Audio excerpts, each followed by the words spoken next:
معاملہ ادا کیا جاتا ہے جسے حج کہتے ہیں، اور اس حج کی تیاری پہ نکلنے کے لیے 1 مہینہ پہلے اور پھر اس حج کے بعد اپنے اپنے وطن کو واپس جانے کے لیے 1 مہینہ بعد محرم، یعنی بیچ میں ذی الحجہ ہے، پہلے ذی القعدہ ہے، بعد میں محرم ہے، تاکہ حج پہ آنے والے امن و شانتی کے ساتھ سفر طے کر سکیں اور حج کرنے کے بعد اپنے اپنے وطن کو اچھے طریقے سے امن و شانتی، بغیر کسی جھگڑے لڑائی کے، کوئی ان پہ حملہ نہیں کرے، کوئی ان سے لڑائی نہ کرے، اس طرح سے 3 مہینے لگاتار ہیں۔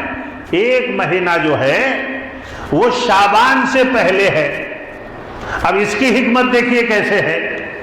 1 مہینہ شعبان سے پہلے ہے، رجب کا مہینہ، یہ حرمت کا مہینہ ہے، یعنی ذی القعدہ، ذی الحجہ، محرم اور رجب، یہ 4 مہینے اللہ کی طرف سے حرمت کے ہیں۔ اب رجب کو کیوں حرمت کا مہینہ کہا گیا؟ اس لیے کہ ایک آدمی عمرے کے لیے نکلے، اگر کوئی رمضان میں عمرہ کرنا چاہتا ہے تو وہ اپنی تیاری کر کے رجب کے مہینے میں اپنے وطن سے نکلے اور رمضان میں، شعبان میں جا کر کے اپنا عمرہ کرے۔ اسی لیے رجب کے مہینے کو حرمت کا مہینہ کہا گیا۔ اللہ رب العالمین نے حرمت کے مہینے کے تعلق سے شرعی طور پہ جو بات بتائی ہے وہ صرف اتنی ہے، فَلَا تَظْلِمُوا فِيهِنَّ أَنفُسَكُمْ، کہ ان حرمت والے مہینوں میں تم اپنے اوپر ظلم نہ کرو، اپنے اوپر بھی ظلم نہ کرو، دوسروں کے اوپر بھی ظلم نہ کرو۔ اب دیکھتے ہیں اس کی یعنی وجہ تسمیہ کہ محرم کو محرم کیوں کہا جاتا ہے۔ پہلے جو مہینے تھے ان میں ترتیب نہیں تھی۔ کیا ہے؟ ترتیب نہیں تھی۔ عرب لڑاکو قوم تھی، لڑائی جھگڑے کرنے میں بہت آگے رہتے تھے، اسی لیے اللہ رب العالمین نے اس مہینے کو ان کے اوپر نازل کیا، اور محمد الرسول اللہ صلی اللہ علیہ وسلم نے انہیں یہ تاکید فرمائی کہ حرمت کے مہینے میں کوئی کسی پہ ہتھیار نہیں اٹھائے گا۔ لڑتے تھے، اوس و خزرج کا جو قبیلہ تھا مدینے کے اندر، جو لڑائی میں بہت ماہر تھا، اور قبیلوں کی لڑائی ان کی ایسی چلتی تھی، چھوٹی چھوٹی بات پہ سالوں سال جھگڑے، لڑائیاں، قتل و غارت کی، لیکن وہ بگڑی ہوئی قوم بھی جب یہ حرمت کے مہینے آتے، محرم کا مہینہ آتا تو اپنے ہتھیار ڈال دیتے، لڑائی جھگڑے سے رک جاتے تھے، اسی لیے اسے محرم کہا جاتا۔ اب آئیے اس کی تاریخی حیثیت کیا ہے۔ محمد الرسول اللہ صلی اللہ علیہ وسلم جب مدینہ گئے تو دیکھا کہ مدینے میں یہودی 10ویں محرم کا روزہ رکھتے ہیں، 10 محرم کا، یعنی عاشورہ کا روزہ، یوم عاشورہ، اسی لیے اس کو کہتے ہیں، عشر کا مطلب عربی میں 10 ہوتا ہے، جیسے انگریزی میں 10 بولتے ہیں، اسی طرح عربی میں عشر کا مطلب 10 ہوتا ہے، یعنی 10ویں روز کا روزہ۔ تو محمد رسول اللہ صلی اللہ علیہ وسلم نے پوچھا کہ یہ لوگ روزہ کیوں رہتے ہیں، 10 محرم کا روزہ یہ لوگ کیوں رہتے ہیں؟ تو پتہ چلا کہ یہ حضرت موسیٰ علیہ السلام کی سنت پہ عمل کرتے ہیں۔ دیکھیں یہ تاریخ ہے کہ فرعون کو، جو دنیا کا سب سے بڑا ظالم، دنیا کا سب سے بڑا جابر، دنیا کا سب سے بڑا فاسق، جس نے اپنے آپ کو انا ربکم الاعلی کا دعویٰ کیا کہ میں سب سے بڑا رب ہوں، اللہ کے پاس کسی کی بڑائی نہیں چلتی۔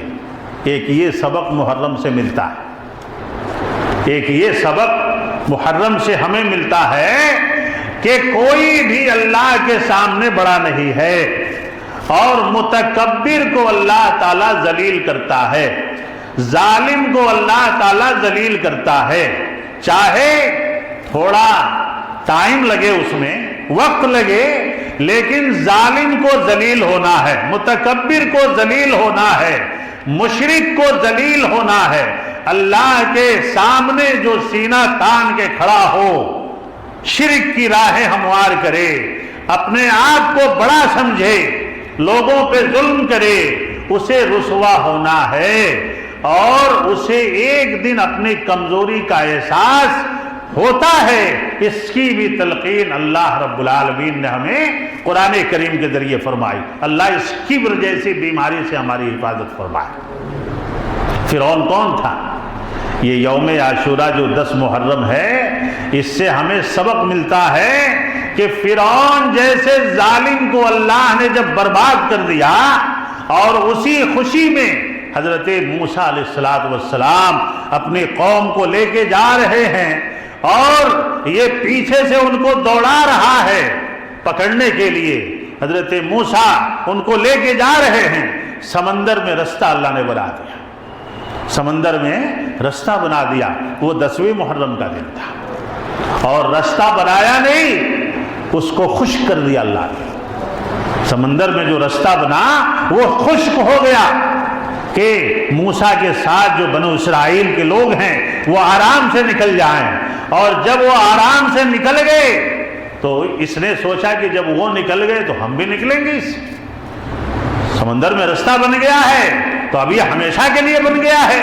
لیکن اس ظالم کو اللہ پہ تو یقین تھا نہیں، اللہ کو تو مانتا نہیں تھا، لیکن جب یہ دوڑایا اپنے فوج کو اس راستے پہ، جب بیچوں بیچ اس راستے میں یہ اور اس کے اہلکار پہنچے تو اللہ نے سمندر کے پانی کو حکم دے دیا کہ اب پہلے جیسے ہو جاؤ، مل جاؤ۔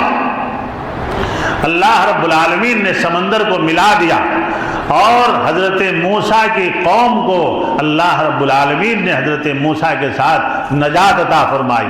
جب یہ ڈوبنے لگا تو سورہ یونس میں اللہ رب العالمین نے اس کے ڈوبنے کے وقت کی کیفیت کو بیان کیا۔ سورہ یونس کے اندر کیا کہا؟ قال آمنت انہ لا الہ الا الذی آمنت بہ بنو اسرائیل وانا من المسلمین، کہ جب یہ ڈوبنے لگا، جب کوئی بھی ظالم اپنے آخری انجام کو پہنچنے لگتا ہے تو اس کو اپنی کمزوری کا احساس ہونے لگتا ہے کہ میں کتنا کمزور ہوں۔ جب اللہ تعالیٰ اپنی طاقت دکھا دیتا ہے، آج بھی ظالم دندنا رہے ہیں، ان کو نہیں لگ رہا ہے، سمجھ رہے ہیں؟ آج بھی ظالم دندنا رہے ہیں فرعون کے طرح، اللہ تعالیٰ ان کو بھی انجام کو پہنچائے گا انشاءاللہ، ان کو بھی انجام کو پہنچانے والا اللہ تعالیٰ، کسی کو اللہ نے نہیں چھوڑا۔ اللہ کی سنت میں کوئی تبدیلی نہیں ہوئی ہے آج تک، جیسے صبح و شام کے سنت میں تبدیلی نہیں ہوئی، اسی طرح اللہ نے تبدیلی نہیں کی، بس ہمارے ایمان کو اللہ ہمیں صحیح کرنے کی توفیق عطا فرمائے، آمین یا رب العالمین۔ ہمارا ایمان اگر صحیح ہو گیا تو سب صحیح ہو جائے گا انشاءاللہ۔ چونکہ حضرت موسیٰ کا ایمان نبی تھے، آپ کے جو حواری تھے، آپ کے پیچھے چلنے والے تھے، انہوں نے ایک اللہ کو تسلیم کیا، حضرت موسیٰ کو اللہ کا نبی تسلیم کیا۔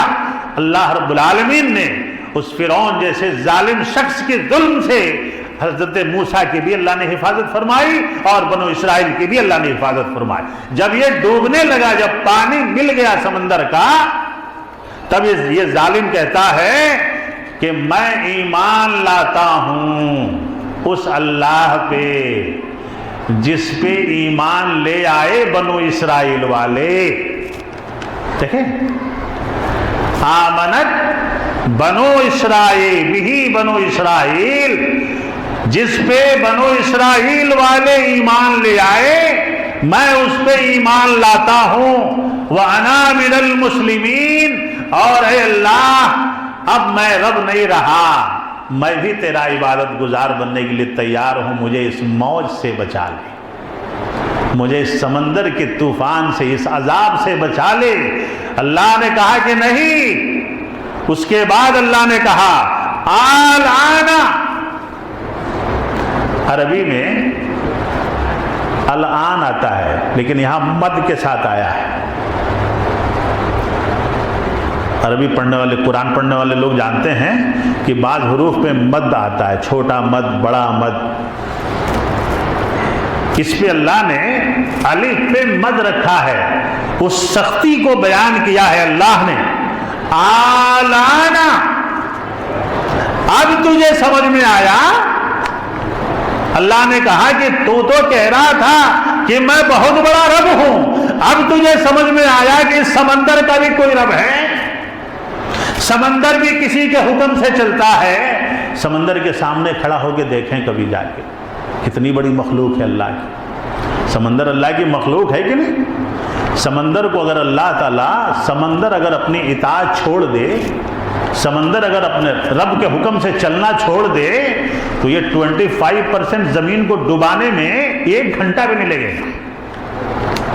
جس طرح ہم نے اللہ کی بات ماننا چھوڑ دیا، اگر سمندر اللہ کی بات ماننا چھوڑ دے، وہ بھی منکر ہو جائے تو سارا پانی خشکی میں پھیل جائے گا،